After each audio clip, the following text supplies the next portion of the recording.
Bien, entonces en la clase de hoy topamos el tema de la Trinidad. Decíamos que parte de los atributos naturales de Dios es que Dios es trino, es una Trinidad, y eso es lo que vamos a hablar el día de hoy. ¿Qué significa Trinidad? ¿Ya? Como está en la diapositiva, la palabra Trinidad viene de dos palabras en el latín, que es tres, y la palabra unitas, que se puede traducir como tres en uno. Eso es lo que significa Trinidad. Tres en uno. Y es parte de la declaración doctrinal que como cristianos creemos, ¿no? Que existe un solo Dios, esto hay que dejarlo claro, creemos que existe un solo Dios, pero que se ha revelado o que, sí, que existe en tres personas diferentes, que son el Padre, el Hijo y el Espíritu Santo. Es lo que nosotros creemos, es la doctrina ortodoxa. Ahora, ¿cómo podemos definir claramente el tema de la Trinidad? Es por medio de tres afirmaciones eh, diferentes. Lo primero, vamos a leer un poco también en las Biblias, ¿no? Me gustaría que si ustedes tienen una Biblia a la mano, eh, me vayan ayudando dando lectura con los versículos, ¿no? Entonces, la primera declaración o la primera verdad que es indiscutible porque la Biblia lo menciona claramente es que existe un solo Dios. En eso estamos de acuerdo. Vamos a dar lectura. Alguien que me ayude con Deuteronomio 6, el versículo 4.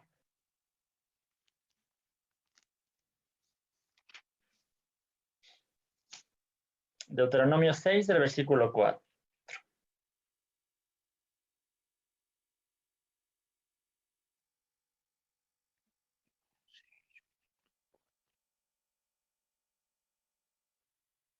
Jordan. Deuteronomio 6. Deuteronomio 6, 4. Está en la diapositiva, ¿no? Sí. Escucha, Israel, el Señor nuestro Dios es el único Señor. ¿Ese es? Sí, sí, eso nomás. Esto es un texto muy importante que era para el pueblo judío, ¿no? Le llaman la Shema, el escucha Israel, el Señor nuestro Dios es el Señor uno es lo que dice el texto literalmente, ¿no? Entonces, la declaración de que Dios es solo uno, que hay un solo Dios, estamos todos de acuerdo. Pero la segunda verdad es que el Padre es Dios, el Hijo es Dios y el Espíritu Santo es Dios. Entonces, hay textos que nos enseñan que, bueno, que el Padre es Dios, claro, en todas partes, pero también hay textos que nos dicen que el Hijo, es decir, Jesús, es Dios. Por ejemplo, es muy conocido este texto, no lo vamos a leer, es Juan 1:1, que dice en el principio era el verbo era con Dios y el verbo era Dios. Entonces la Biblia claramente afirma que Jesús o la segunda persona es Dios. Y también la Biblia afirma que el Espíritu Santo es Dios. Aquí sí quisiera que me ayude alguien con 2 Corintios 3:17, por favor.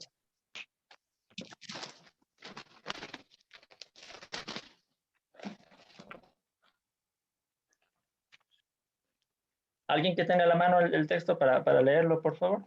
Amén. Sí, yo. Segunda de Corintios 3:17. Ahora bien, el Señor es el Espíritu, y donde está el Espíritu del Señor, allí hay libertad. Ajá, ahí el apóstol Pablo lo dice claramente, ¿no? El Señor es el Espíritu. Está comparando al Espíritu Santo con el Señor, también con Dios. Entonces, la Biblia nos muestra que tanto el Padre es Dios, también Jesús es Dios y también el Espíritu Santo es Dios. ¿Sí? Ahora hay una tercera verdad que es muy importante recalcarlo también, y es que los tres son personas diferentes, es decir, no son la misma persona. Voy a leer yo este texto que está en Mateo 3, versículos del 16 al 17.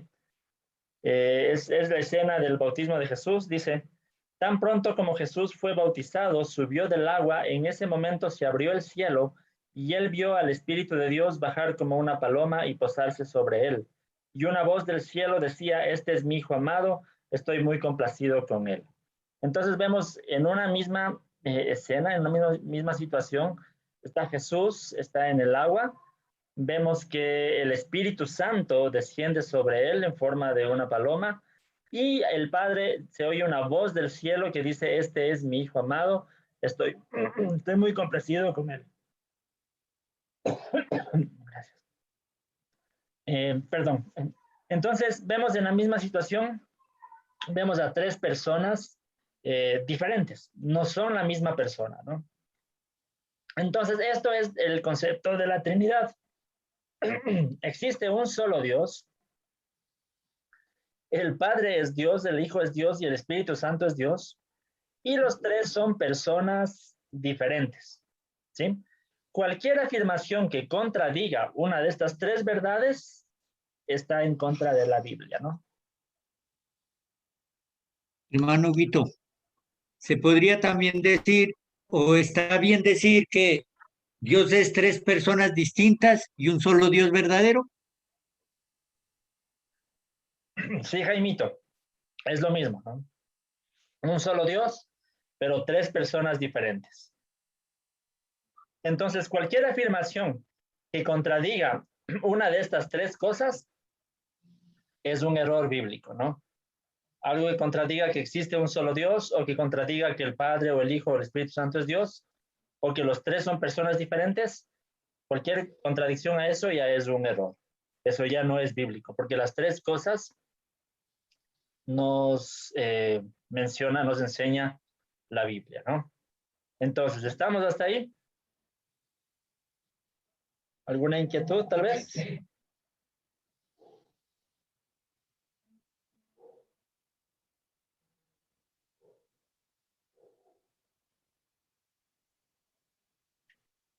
Bueno, si no, avanzamos. Hermano Huguito, Sí. hermano Huguito.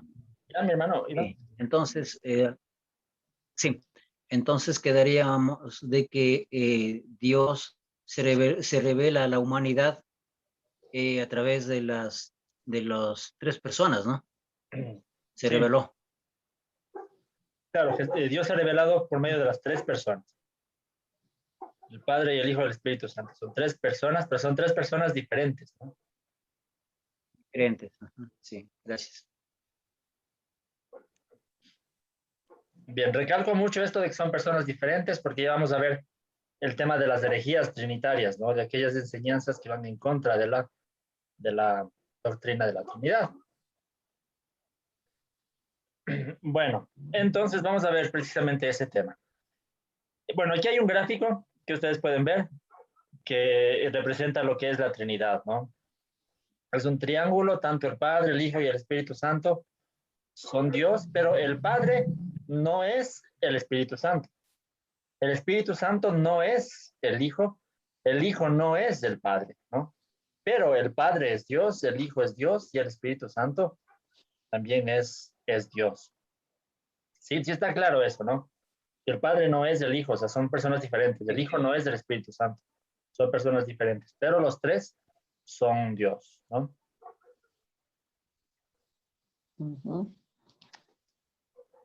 Bien. Errores trinitarios. A lo largo de la historia de la iglesia, se han presentado algunas enseñanzas falsas de cómo se ha entendido la Trinidad. Y es lo que vamos a ir viendo, ¿no? Desde los primeros siglos del cristianismo, se empezó a extender la enseñanza de un presbítero que se llamaba Arrio, ¿no? Que por eso se conoce esta enseñanza como el arrianismo. Arrio enseñaba que el verbo, o sea, Jesús, es una creación de Dios. Es la primera creación de Dios, pero no es Dios mismo. Eso era lo que enseñaba el arrianismo. En los primeros concilios de la iglesia, ya esto fue obviamente desmentido. La iglesia reafirmó en sus credos la idea de la Trinidad, ¿sí? En contra de lo que era el arrianismo. Ahora, si pensamos en nuestro tiempo, ¿qué grupo religioso enseñaría algo parecido a lo que era el arrianismo? ¿Quién conoce algo sobre esto? Por ejemplo, los testigos de Jehová creen esto, Claro, que Jesús es creación, que es un exactamente. profeta. Sí. Los Jesuses solos también. Bueno, eso es otra cosa. Ya vamos a ver. Estoy hablando del arianismo. La creencia Ah, de que ya. Jesús es creado, esto lo comparten los testigos de Jehová. Los testigos de Jehová, ustedes saben, ellos no creen que Jesús es Dios. Ellos creen que Jesús es una creación de Dios, la primera creación de Dios, ¿no? Eso es lo mismo que creía también el arianismo. Pero eso obviamente es un error, porque como ya hemos visto, varios textos bíblicos afirman claramente que Jesús es Dios. Juan 1:1, Romanos 9:5, por ejemplo, y hay varios, ¿no? Filipenses 2:6 también. Bueno, hay varios textos que afirman claramente que Jesús es Dios. Entonces, el arianismo obviamente es un error sobre esto, ¿no? Bien, este monje fue ario, era del siglo IV después de Cristo.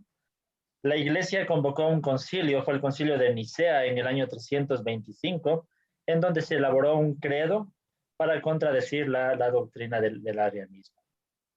Ahora, aparece también otra doctrina que es lo que se conoce como el unitarianismo o también sabelianismo por el autor o el pensador que propuso esta doctrina se llamaba Sabelio, por eso se conoce como sabelianismo. Él afirmaba, ahí sí es lo que decía Jaimito, ¿no? La idea de que, bueno, sí, el Padre es Dios, Jesús es Dios, el Espíritu Santo es Dios, pero son la misma persona.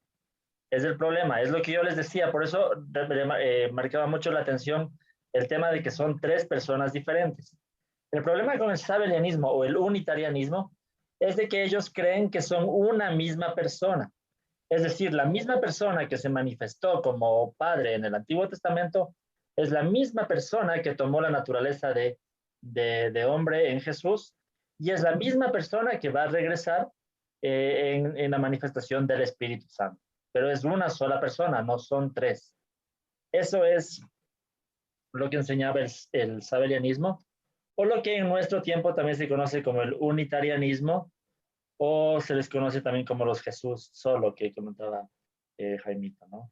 Que tienen esa enseñanza de que no hay una Trinidad, es una sola persona que tomó como diferentes formas. Esa sería la idea, ¿no? Diferentes manifestaciones, pero de una sola persona. Bien, eso también obviamente es un error, porque en la Biblia nosotros podemos ver claramente que el Padre no es el Hijo. En los evangelios es claro a quién oraba Jesús. Jesús oraba al Padre. Del cielo se manifestaba la voz del Padre que decía, este es mi Hijo. O cuando Jesús habla del Espíritu Santo, él dice, yo les enviaré otro consolador, ¿no es cierto? Entonces, por ejemplo, en las visiones, en la visión de Esteban, cuando es apedreado y dice, vi en el cielo el trono de Dios y a Jesús en la diestra. O sea, son personas diferentes, ¿no? Entonces, obviamente eso es el unitarianismo o el sabelianismo no estaría de acuerdo a la Biblia. Un tercer error sería hablar de una Trinidad complementaria. También es una forma equivocada de pensar en la Trinidad. Esto es como sostener que el Padre es una parte de Dios, el Hijo es otra parte de Dios y el Espíritu es otra parte de Dios y entre los tres forman un Dios. Pero no es que cada uno por sí solo sea Dios completamente, sino es como que fuera solo una parte de Dios y que unidos los tres forman un Dios, ¿sí? Eso sería pensar en la Trinidad complementaria, pero tampoco sería bíblico esto porque la Biblia dice, por ejemplo, que en Jesús habitaba toda la plenitud de la deidad. O sea, Jesús es 100% Dios, no es una parte de Dios o la tercera parte de Dios, no, es 100% Dios, ¿no es cierto? Entonces, hay que tener en cuenta esto de que la Trinidad complementaria es un error, Porque muchas veces se utiliza algunas ilustraciones para enseñar el tema de la Trinidad. Y no sé si ustedes han escuchado, pero a veces en la escuela dominical se enseña la Trinidad es como el huevo. El huevo tiene cascarón, tiene clara, tiene la yema, pero es un solo huevo. Técnicamente esto es un error, porque el cascarón por sí solo no es huevo. La clara por sí sola no es un huevo, es solo una parte. O la yema por sí sola no es un huevo. Entonces, no es una ilustración que refleje técnicamente lo que es la Trinidad. Porque en la Trinidad, Jesús por sí solo es Dios completamente. Lo mismo el Espíritu y lo mismo el Padre, ¿no? No es que son, entre los tres se complementan. Eso es la idea. Y un último error, un cuarto error, que sería el triteísmo, el decir entonces son tres dioses. Tampoco, tampoco. La Biblia deja claro que a la final es un solo Dios, no son tres dioses, es un solo Dios, pero son tres personas diferentes. Eso es diferente, ¿no? Entonces, bien, sobre lo que hemos hablado, la Trinidad y los errores trinitarios, ¿tienen alguna inquietud, dudas, preguntas?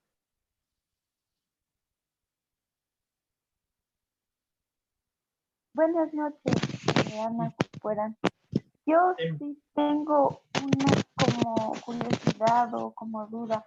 O sea, me puse a pensar ahorita porque dice que Jesús realmente es Dios, ¿no? Ujú. Pero cuando vino a la tierra, ahí no era Dios, solo era hombre. No. No entiendo ahí. Ya. Jesús siempre fue Dios y siempre fue hombre. En su humanidad fue 100% Dios y 100% hombre. Es decir, como que Jesús, o como que sí, Dios tomó la naturaleza humana, pero no dejó a ningún momento la naturaleza divina. Es decir, en su humanidad conservaba su divinidad. De pronto, Pero en la parte donde dice se despojó de todo, de su divinidad. Y sí, no dice que se para, despojó de su divinidad. ¿no? Ya, Se ya, ya. despojó. ¿Algo más? Despojó de sí mismo. Sí, ya comentó eso, ¿no? En Filipenses 2, en los versículos del 5 en adelante, hay en ustedes el mismo sentir que hubo en Cristo Jesús, el cual siendo en forma de Dios no estimó el ser igual a Dios como algo a que aferrarse, sino que se despojó de sí mismo. En el griego usa una palabra que es kenosis, que significa vaciarse, se vació de sí mismo, tomando forma de siervo y haciéndose humilde y todo esto, ¿no? Es decir, de lo que Jesús se despojó fue de su posición de honor en el trono de Dios, de su posición de eso, de autoridad sobre todas las cosas, y se hizo siervo. De eso se despojó. Es como un rey que se baja del trono y se va a vivir con la gente del reino, pero no por eso deja de ser rey. Esa es la idea. Jesús no dejó de ser Dios, pero sí se rebajó, sí se humilló eh, para vivir como un ser humano. Incluso eso vamos a ver más adelante cuando hablemos de Jesús, de la doctrina de Jesús, por lo que es la cristología. Vamos a ver que hay incluso atributos divinos que Jesús no usó cuando estaba en su humanidad, pero fue una negación voluntaria, ¿no? Por ejemplo, la omnisciencia. Hay este texto donde Jesús dice, bueno, sobre la segunda venida, sobre cuándo regresará el Hijo del Hombre, nadie lo sabe, ni siquiera el Hijo. O sea, Jesús en su humanidad había cosas que no sabía. En su humanidad, pues no era omnipresente porque estaba limitado en el cuerpo físico. Es decir, hubo atributos de la divinidad que no se manifestaron en Jesús, pero fue una negación voluntaria de Jesús. Pero no por eso es que dejó de ser Dios. O sea, Jesús siempre fue Dios y continúa siendo Dios. Lo que se rebajó fue, como digo, su posición, se humilló, pero no por eso dejó de ser Dios. No sé si está de pronto claro o queda alguna otra inquietud, tal vez.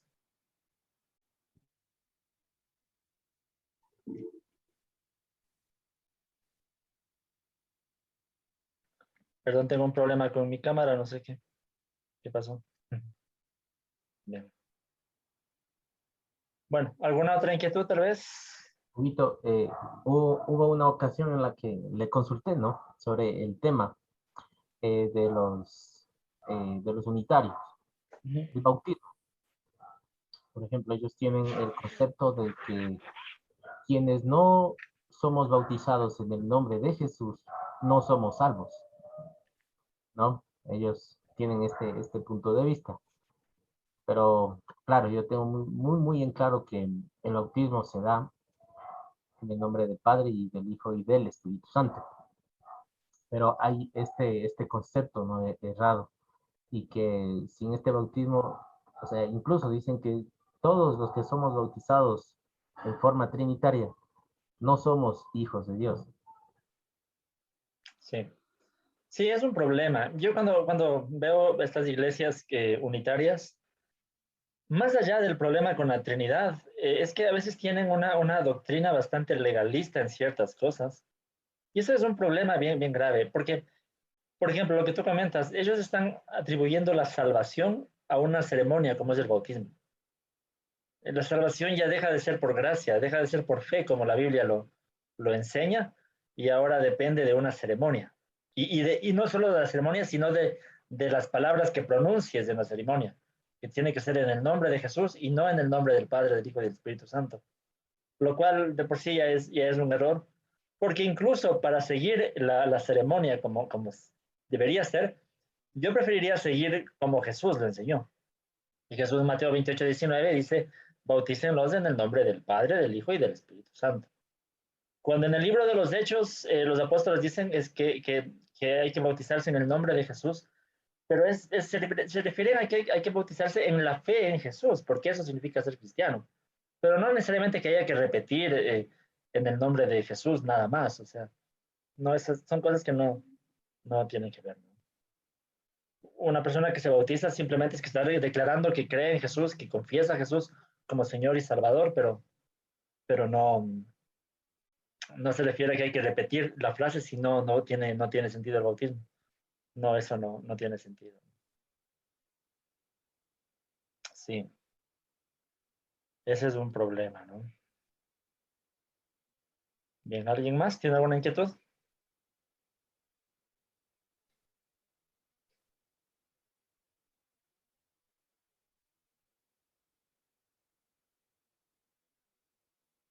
Bueno, hablamos de la teoría, ¿no? De lo que es la Trinidad. Ahora vamos a hablar de una justificación bíblica, ¿no? Para hablar de la Trinidad en la Biblia. Porque muchos pueden decir, bueno, está bonito lo que dicen, pero muéstreme con la Biblia que hay una Trinidad. Entonces, podemos empezar desde el Antiguo Testamento, ¿no? Una objeción que van a poner muchos es que la palabra Trinidad no aparece en la Biblia. Y obvio que no aparece en la Biblia. La palabra Trinidad es una palabra del latín. La Biblia fue escrita en hebreo, fue escrita en griego. Pero no hay problema que no aparezca la palabra Trinidad. Lo que debe estar en la Biblia es el concepto de Trinidad. El concepto, la idea, estas tres cosas que habíamos mencionado, de que existe un solo Dios, de que el Padre es Dios, el Espíritu Santo es Dios y el Hijo es Dios, y que los tres son personas diferentes.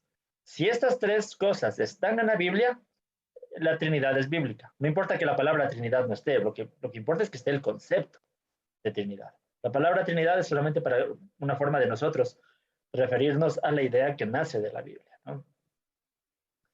Entonces podemos empezar hablando desde el Antiguo Testamento. En el Antiguo Testamento podemos ver algunas cosas como una implicación, pero un poco es indirecto. No hay declaraciones tan directas como en el Nuevo Testamento, pero sí hay algunas cosas que en el Antiguo Testamento nos invitan a pensar un poquito en la idea de la Trinidad. Empezando desde la misma palabra hebrea que se traduce por Dios, la palabra Elohim. Elohim está en Génesis 1, en el principio Dios, ahí está Elohim. Esta palabra de una forma interesante está en plural en, en, en este versículo y cuando se pronuncia la palabra Elohim mismo es como en plural, ¿no? Otra cosa interesante son los pronombres personales plurales que usa Dios también desde el Génesis mismo. En Génesis 1:26, en el texto hebreo dice también en plural, Dios dijo, hagamos al hombre a nuestra imagen y semejanza, ¿no?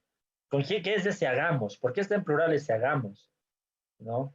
Entonces, bueno, ahí los que no creen en la Trinidad podrían argumentar que Dios está hablando con los ángeles, por ejemplo. Pero ahí la situación es que Dios dice, hagamos a nuestra imagen. Sería como decir, entonces los ángeles también tienen la imagen de Dios, y no es esa la idea, ¿no? Entonces, no es nuestra imagen, es porque se está hablando entre el mismo ser de Dios, nada más, no es con los ángeles, ¿no?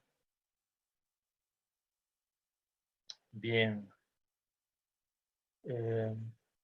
También en el Antiguo Testamento podemos ver las menciones al Espíritu Santo, al Espíritu de Dios se menciona en el Antiguo Testamento, ¿no? Y a la obra del Espíritu de Dios. Desde Génesis 1:2 ya se ve, dice que el Espíritu de Dios se movía por la superficie de las aguas, ¿no? Entonces, y hay muchos otros textos en donde se habla del Espíritu de Dios que descendía, o la obra que hace el Espíritu de Dios en el Antiguo Testamento. Entonces son estas cosas las que nos invitan a pensar en la Trinidad o en por lo menos en una pluralidad de personas en Dios en el Antiguo Testamento, ¿no? Ahora, en donde sí es claro las declaraciones de la Trinidad es en el Nuevo Testamento. ¿Sí? Ahí sí ya no es solo directamente, sino es directamente que se hacen declaraciones. Por ejemplo, en la Gran Comisión, cuando Jesús, precisamente el tema del bautismo, Jesús dice, hagan discípulos de todas las naciones y bautícenlos en el nombre del Padre y del Hijo y del Espíritu Santo. Vemos ahí a Jesús dando la misma importancia, porque precisamente está hablando del bautismo, está dando la misma importancia al Padre, al Hijo y al Espíritu Santo, ¿no? Entonces ahí en el Nuevo Testamento vemos declaraciones más directas acerca de la Trinidad, ¿no? Trinidad. Las bendiciones apostólicas que usa Pablo también son interesantes en este tema. Por ejemplo, en 2 Corintios 13:14, Pablo dice que la gracia de nuestro Señor Jesucristo, el amor de Dios y la comunión del Espíritu Santo sean con todos ustedes. Amén. En una misma bendición apostólica, Pablo menciona a las tres personas de la Trinidad, ¿no?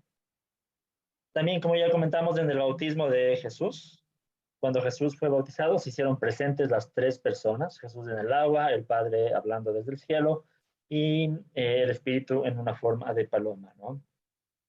Y en todas las enseñanzas de Jesús, Jesús siempre reconocía que había sido enviado por Dios y que Él va a enviar después otro consolador, que es el Espíritu Santo, ¿no? Jesús decía, el Padre y yo somos uno, el que me ha visto a mí ya ha visto al Padre, y etcétera, ¿no? Tantas declaraciones claras en el Nuevo Testamento acerca de la Trinidad. Por ejemplo, también Pablo en 1 Corintios 12, leamos este texto, ya para interactuar también un poquito más. Alguien que me ayude buscando 1 Corintios 12, los versículos desde el 4 hasta el 6, por favor. ¿Alguien que me ayude con la lectura de ese texto?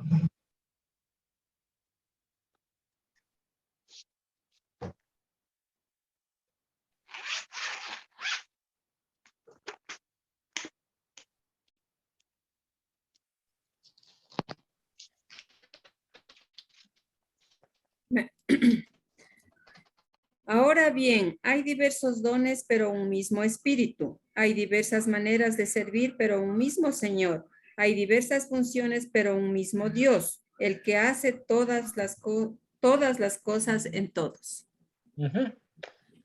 Pablo está enseñando ahí sobre la administración de la iglesia, sobre los dones espirituales, ¿no? Dice que hay muchos dones, pero es un solo espíritu el que pone los dones. Hay muchos ministerios, muchas formas de servir, pero un solo Señor. Hay muchas cosas que se puede hacer, pero hay un solo Dios. O sea, al final menciona la Trinidad administrando la iglesia, administrando los dones espirituales, ¿no? Entonces, en el Nuevo Testamento las declaraciones directas sobre la Trinidad, o mejor dicho, las declaraciones sobre la Trinidad son directas, no son por implicación como en el Antiguo Testamento.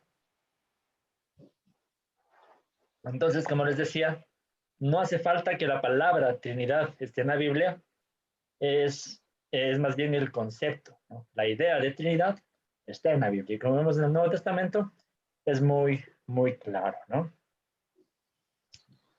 Bien, sobre el tema de la Trinidad, ¿qué piensan? ¿Dudas, preguntas, inquietudes? Yo sé que este es un tema complicado, ¿no?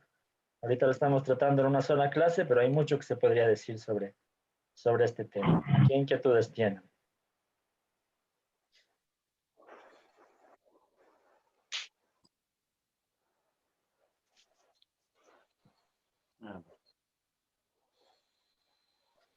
¿Está todo claro?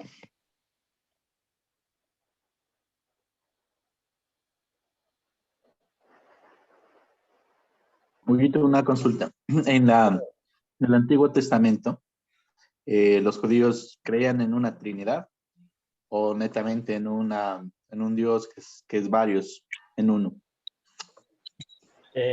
No, yo pienso que es muy difícil que ellos hayan aceptado en ese tiempo la Trinidad, o por eso es muy difícil también que hoy acepten la Trinidad, porque precisamente la idea del monoteísmo es bastante importante en el pueblo de Israel, y el monoteísmo de que Dios es solo uno, ¿no? Entonces, una idea de pluralidad de personas en ellos, en la concepción judía, no había. Pero, como digo, parece ser que en los textos bíblicos sí hay esa idea. No, porque de pronto, ¿por qué el autor de Génesis puso los pronombres en plural? Hagamos, ¿no? Al hombre, a nuestra imagen. ¿O por qué se le presenta al Espíritu de Dios como alguien diferente a Dios mismo, ¿no? Tal vez los judíos entendían en ese tiempo como se refiere como los testigos de Jehová, ¿no? Se refiere a la fuerza activa de Dios y todo eso. Pero en el Nuevo Testamento ya es claro que el Espíritu Santo no es una fuerza, sino es una persona misma, ¿no? Entonces, como digo, hay ciertas implicaciones indirectas en el Antiguo Testamento, pero yo pienso que en la construcción judía mismo no creo que hayan tenido la idea de una pluralidad de personas en Dios, ¿no? Para ellos no está claro esa idea.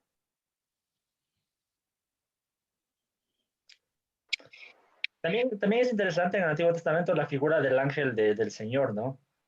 Hay ciertos pasajes en donde se nombra a este ángel, el ángel del Señor, cuando se nombra en singular, el ángel del Señor. En muchas ocasiones parece tener atributos de Dios mismo.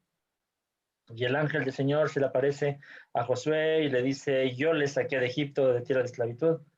Entonces es como, para muchos autores, bueno, no es que haya una implicación directa de esto, pero para muchos es como una manifestación de Jesús, de la segunda persona de la Trinidad, ¿no? Cuando se habla del ángel del Señor. Sí. ¿Alguien más tiene alguna inquietud? Huguito, yo tengo una inquietud. A ver, mi hermana Marta primero. Yo cuando era niña o cuando recibí el catecismo, sí me hablaban de la Santísima Trinidad, yo recuerdo. ¿Hay un parecido con el catolicismo? O sea, ¿sí hay un parecido? Sí, sobre el tema de la Trinidad, más bien no hay diferencia, ¿no? La doctrina de la Trinidad, tanto en el catolicismo como en la iglesia protestante, es la misma, ¿no? Por lo general, esta doctrina se dio en los primeros concilios que se llaman concilios ecuménicos, porque al final son los primeros concilios, tanto protestantes como católicos nos adherimos a esos concilios, ¿no? De pronto, una diferencia es que en la tradición católica es como más elaborado en el sentido filosófico este tema, ¿no? De pronto los protestantes a veces nos quedamos solo con los textos bíblicos, lo que diga la Biblia, pero en la tradición católica ellos tienen, bueno, todas las obras de tantos pensadores que escribieron sobre esto y a veces más en un lenguaje filosófico más que bíblico mismo, ¿no? Pero al final el tema es lo mismo, ¿no? Porque cuando uno se lee los credos que son bien elaborados, por ejemplo, el credo de Nicea, de cuando se habla de que el verbo es Dios de Dios, luz de luz, Dios verdadero de Dios verdadero, de la misma naturaleza del Padre, consubstancial al Padre y una misma sustancia, y un montón de términos más filosóficos, ¿no? Entonces eso es más de la tradición católica, pero al final viene a ser lo mismo, ¿no? Un solo Dios, tres personas diferentes y los tres son Dios. Sí. Huguito, ¿Ya alguien una más? pregunta. Sí. Aló, sí, Huguito, una consulta. Ya. Nosotros, por ejemplo, como cristianos, creemos en la Trinidad, pero me surgió esta inquietud en relación a la pregunta anterior que hizo el hermano de los judíos. ¿Los judíos actualmente creen en la Trinidad si ellos no creen en Jesús? Claro, no, ellos no aceptan la Trinidad. Ah, o sea, para ellos solamente hay Dios ahora. Porque Jesús aún no llega. Bueno, es que ¿O cómo? hay algunas cosas, ¿no? Los judíos esperan su Mesías, pero no necesariamente tienen la idea de que el Mesías sea Dios. O sea, para la mayoría de judíos el Mesías sí solamente será un gran líder, un libertador, un rey, al estilo del rey David, por ejemplo. Un profeta. Sí, o un profeta, sí, o alguien así, simplemente que venga a darles libertad o qué sé yo, pero no necesariamente ellos esperan a un Mesías que sea Dios. El tema es que si con Jesús se dio esta revelación en el Nuevo Testamento, ¿no? De que el Mesías a la final era Dios mismo viniendo por su pueblo. No había otra opción. Pero los judíos no tienen esa idea de que exista una Trinidad, ¿no? Como digo, eso es una revelación que se da en el Nuevo Testamento. Y si ellos no aceptan el Nuevo Testamento, pues no aceptarán la Trinidad.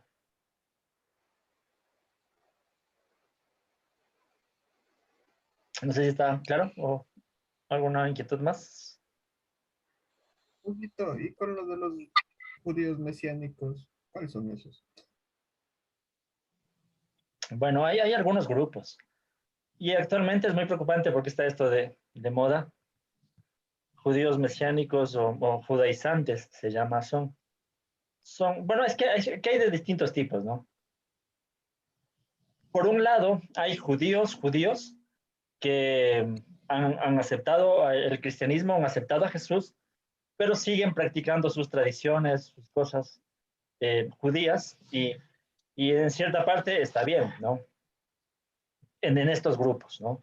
Cuando son judíos que aceptaron el cristianismo y quieren seguir practicando sus tradiciones, está bien, siempre y cuando entiendan, pero que al final lo que nos da la salvación es Jesús, no la ley, no las tradiciones, no la circuncisión, por ejemplo.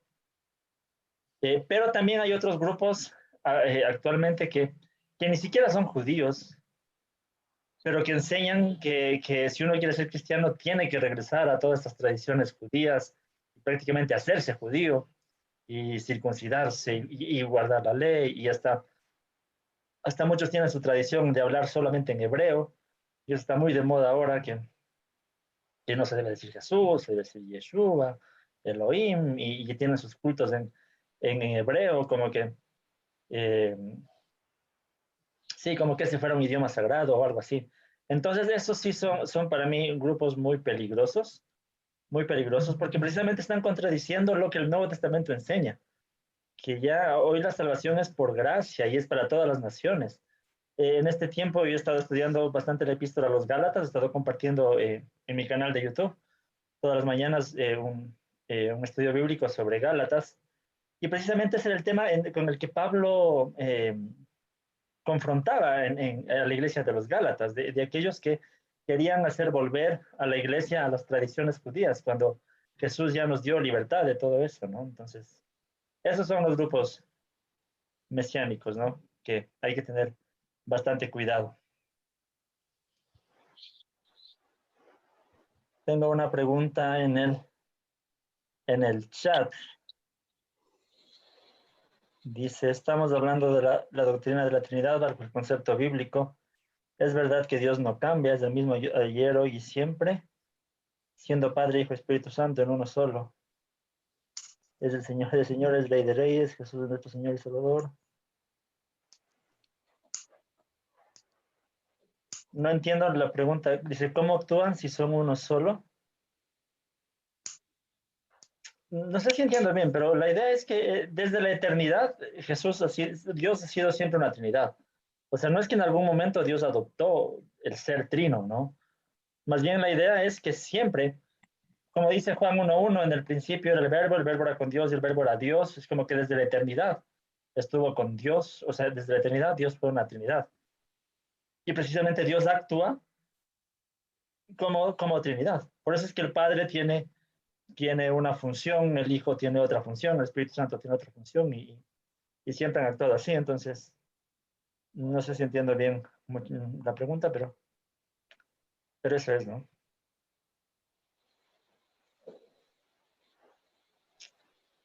Eso. Algo para acotar, tal vez, Urito. No sé si se me escucha. Sí, sí, sí. ¿Se escucha? Sí, ya. Algunas referencias del ángel del Señor lo hace como a Jesús preencarnado, ¿no? O sea que ya Jesús se manifestaba en el Antiguo Testamento y obviamente el Espíritu de Dios es el Espíritu Santo que siempre estuvo actuando, ¿no? Desde el principio, desde la creación. Más bien los judíos tenían ese concepto, pero no lo nombraban como la Trinidad. Es cuando Jesús viene a enseñar a los discípulos que existe el Padre, el Hijo y el Espíritu Santo, ¿no? Porque si no, ¿de dónde sacó la idea Pedro o Pablo? ¿No?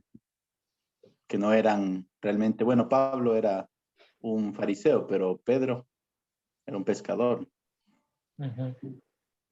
Eso es, nos podríamos basar más en lo que enseñó Jesucristo para poder confiar en la Trinidad, ¿sí? En que es algo que realmente existe. Claro. Claro, es que básicamente todo el Nuevo Testamento se basa en lo que Jesús enseñó, ¿no? En el Evangelio de Jesús. Y tanto después las cartas de Pablo, más bien dicho de Pedro o Juan, son cartas de lo que ellos escribieron, de lo que aprendieron de Jesús. Y Pablo, él menciona en muchas de sus cartas que él tuvo revelaciones directas de Jesús, incluso fue llevado hasta el tercer cielo, o sea, Pablo también recibió directamente de Jesús las enseñanzas, entonces, sí, al final todo el Nuevo Testamento viene de lo que Jesús enseñó, y él fue el que reveló precisamente la idea de la Trinidad, ¿no? Hay un pasaje en el Antiguo Testamento que me parece interesante, solo quiero acordarme dónde está en el Antiguo Testamento.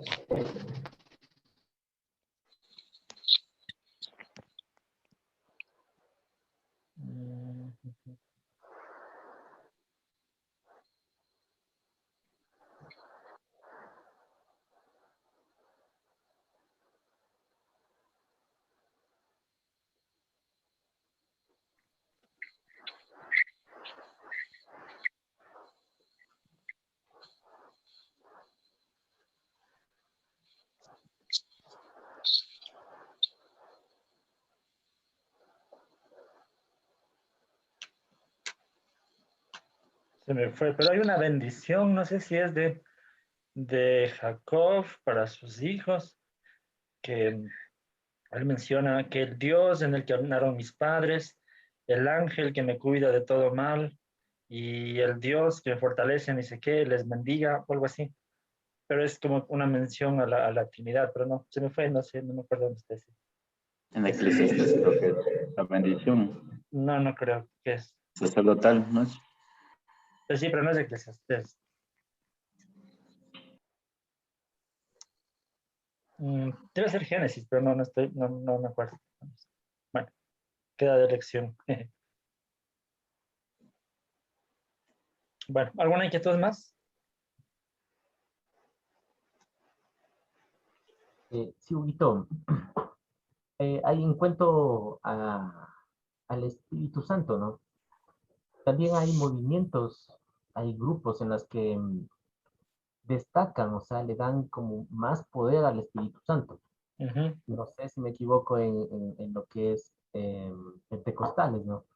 Si no hay ahí se habla también del bautismo del Espíritu Santo, por medio del Espíritu Santo. Y esto conlleva que esta manifestación tiene que ser hablando en lenguas, hay manifestaciones, bueno, se ha visto, ¿no?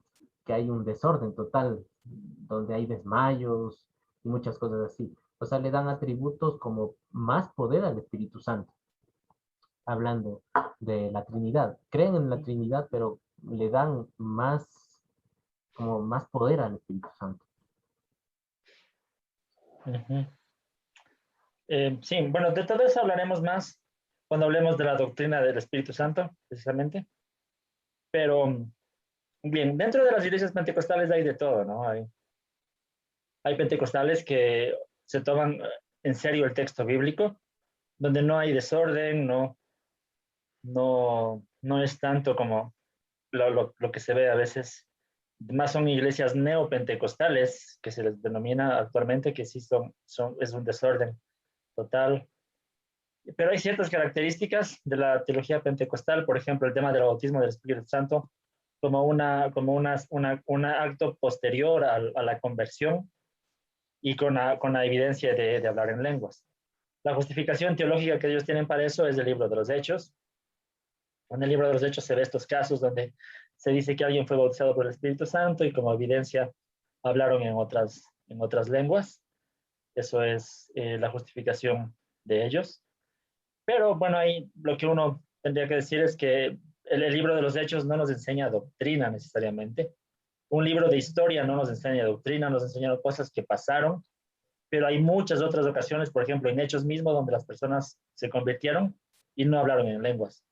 Más bien dice, alabaron, cantaron, profetizaron, pero no hablaron necesariamente en lenguas.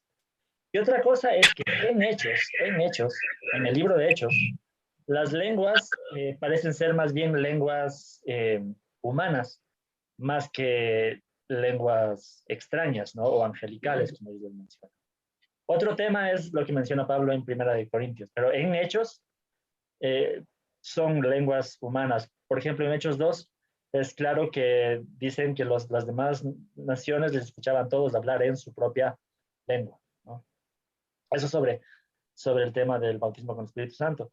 Más bien, bíblicamente, la idea es que cuando uno cree en Jesús, ahí recibe el Espíritu Santo. Entonces, ahí es bautizado con el Espíritu Santo, ¿no? Esa es básicamente la diferencia entre la teología que nosotros creemos y la teología pentecostal. Para nosotros, el bautismo con el Espíritu Santo es algo que sucede en la conversión.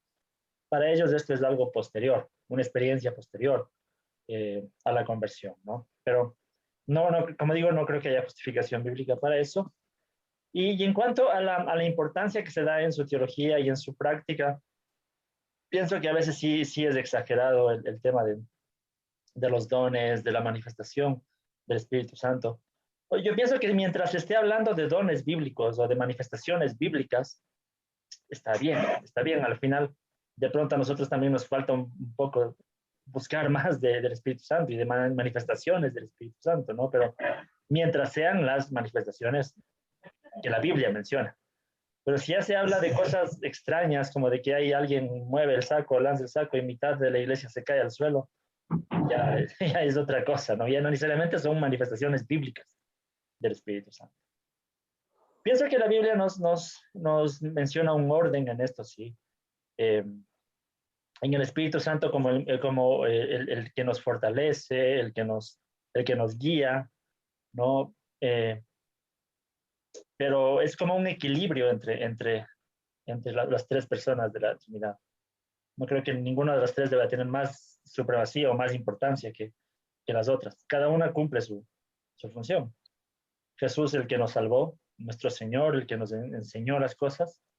El Espíritu Santo, el que nos guía a lo que Jesús enseñó, el que nos capacita, el Dios habla habitando en nosotros, el Espíritu Santo. Y el Padre es de alguna forma el inspirador de todo, ¿no? A quien adoramos. Tanto Jesús y el Espíritu Santo nos llevan a la adoración al Padre, ¿no? Eso, por comentar. Pero cuando hablemos ya de la doctrina del Espíritu Santo, profundizaremos más sobre estos temas, ¿no? Bien, bueno, ¿algo más? Si no, estamos ya por terminar. Sí, tengo algo que desde antes no tiene intención.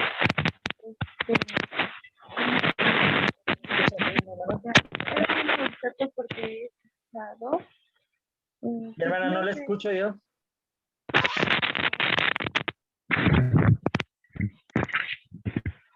¿Ahí? Ya, ese. Ya. Yo tengo algo como un concepto de que, porque escuché y me está dando un poco de vueltas la cabeza últimamente, o sea, que Dios es una fuente de energía. Y, y Jesús es el modelo de cómo uno debe ser y el Espíritu Santo es el que guía. Pero principalmente uno tiene que ir a la fuente de energía que es Dios. O sea, ahí me tiene un poco confundida. Escuché eso. Sí, pero la idea sería, ¿cuál sería la representación bíblica para eso, no? No creo que la Biblia nos mencione una ilustración así, como que Dios, el Padre, una fuente de energía. O... No, no lo veo tanto así. Antibíblico. O sea, bueno, sí, no creo que sale de la Biblia.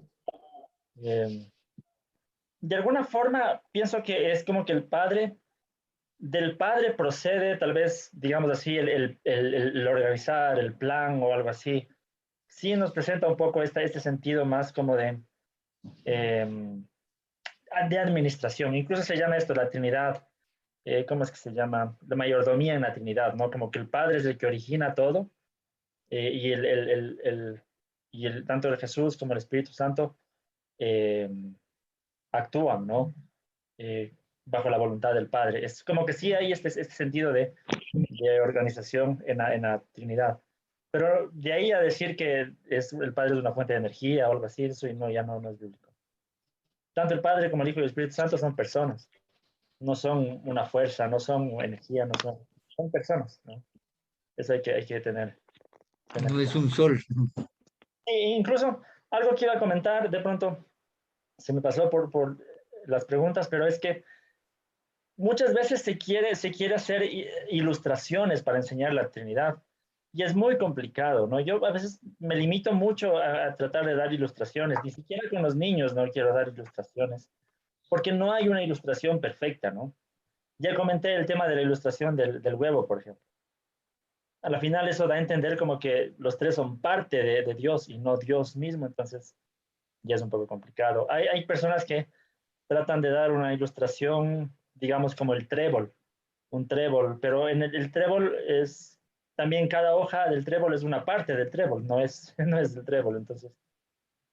Peor aún, a veces he escuchado que se enseña la ilustración de que Dios es como el agua, que puede estar en estado líquido, sólido o gaseoso. Peor, eso sería enseñar lo que enseña el unitarianismo, o los Jesús solo. Decir que es la misma persona que está en tres estados diferentes, o en gaseoso, o en sólido, o en líquido, pero esa no es la idea de Dios. En Dios son los tres al mismo tiempo, son las tres personas. Entonces, es muy complicado pensar en ilustraciones estamos hablando de la realidad de Dios y es muy diferente tratar de entenderlo con una ilustración de cosas humanas, ¿no? Simplemente hay que quedarnos con lo que la Biblia enseña, lo entendamos o no lo entendamos, ¿no? Esa sería la idea.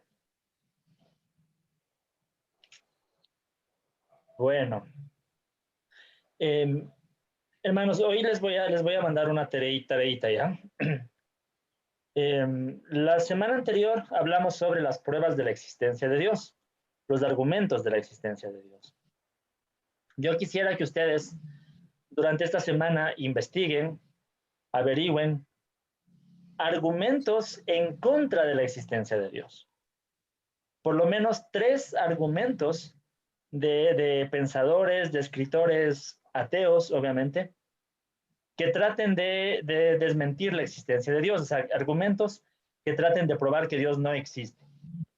Vamos a consultar 3 argumentos y ustedes van a tratar de dar una respuesta a esos argumentos. Entonces, la idea es escribir este argumento de tal autor o que dice esto, y cuál sería la respuesta que ustedes darían a ese argumento. Sí, es eso. En el chat dice Martín, podría repetir. Sí, eso. Tenemos que buscar 3 argumentos de autores ateos o de o de, qué sé yo, páginas ateas, o 3 argumentos que estén en contra de la existencia de Dios. 3 argumentos que traten de probar que Dios no existe. Y lo que ustedes van a hacer es darle respuesta. Ustedes van a dar respuesta a esos argumentos. ¿Cómo se va a desmentir esto? ¿No? Vamos a hacer esto, hacerlo seriamente. Si ustedes van a copiar o información del internet, todo eso, ahora es muy fácil saber si es que es de información copiada, pero si van a citar, pues vamos a poner en pie de página la fuente de donde ustedes están citando esto, ¿no? Entonces, un poquito solo de investigación. Investiguemos estos argumentos, o lo que la gente ha escrito para tratar de decir que Dios no existe, y cómo ustedes darían respuesta a estos argumentos, ¿no? A lo que los autores ateos hayan escrito, ¿no? ¿Está claro la tarea? Sí. Sí, está claro. Sí, hermano, sí está claro. Eso sería, entonces. Agüito, se le manda la tarea a su WhatsApp personal, escrito. Sí. O... Un archivo de Word me pueden adjuntar al WhatsApp. ¿En PDF también puede ser? Claro, también. Bueno, sí, sí.